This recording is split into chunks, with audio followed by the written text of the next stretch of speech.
Hunter from MMA UK. I'm here with your winner, Harry Hardwick. Harry, you look levels above anything you've ever put on before tonight. Congratulations.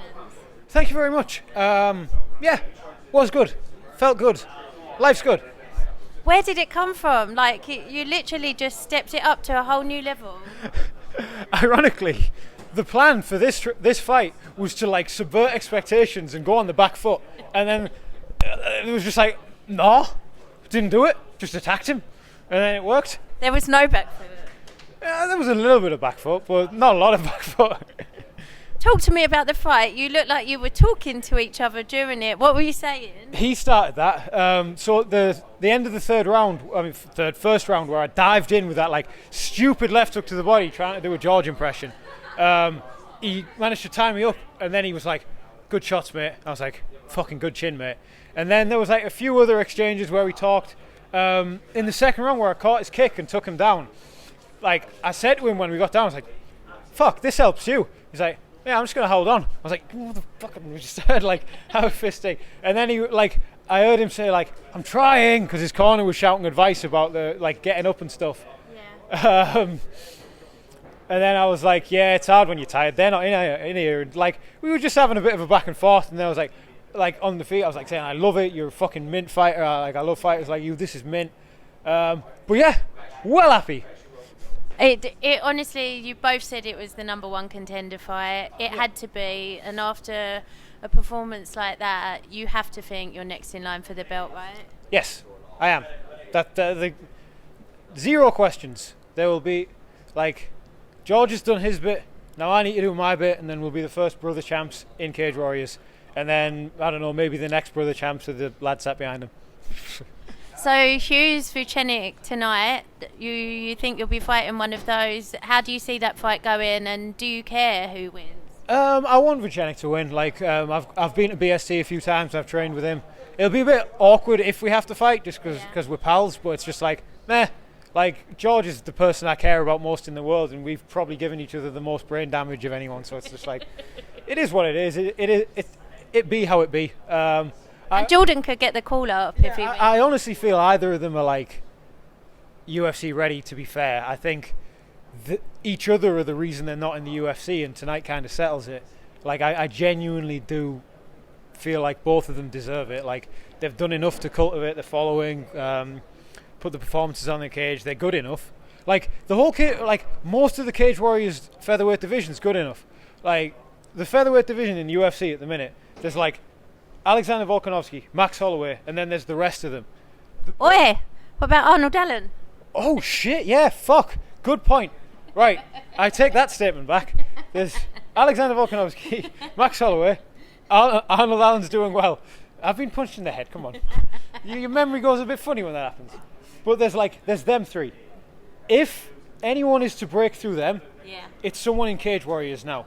The Cage Warriors featherweight division is the most stacked division in MMA outside of the UFC. It's more stacked than a bunch of UFC divisions. Yeah. It is a ridiculous fucking shark tank of fighters, and like that the fact that me and Aimable aren't in the UFC, the fact that Jordan and Hughes aren't in the UFC yet, only speaks to the level of competition around us. Like in any other league, we'd have fucking flew past them by now and we'd be UFC bound. Like it's because of how stacked it is. Yeah. We're almost kind of like we're holding each other back by scrapping each other, but as a result of that, the people who get through, like we're just gonna. And you're making each other better by the time you get there, right? Yeah. Like when we get through the featherweight division, we're gonna shoot through. Oh fucking, that Arnold Allen's a ridiculous one. Like, how hasn't he got more hype? Like I fucking live MMA. I watch MMA all the time. How did I forget? I think it's just being chinned a little bit. Steve hits hard, and I tell you what, he didn't drop me. He didn't sit me on my ass. He's not the hardest puncher I've ever fought by any stretch of the imagination, but he fucking kept his power. Like his power just stayed consistent. The speed wasn't there, and I made some reads, and I kind of knew where the punches were at, but his power stayed consistent throughout. And I'm like, I haven't had someone like that ever in my career. By the third round, every opponent I've made them tired enough where I'm like, nah.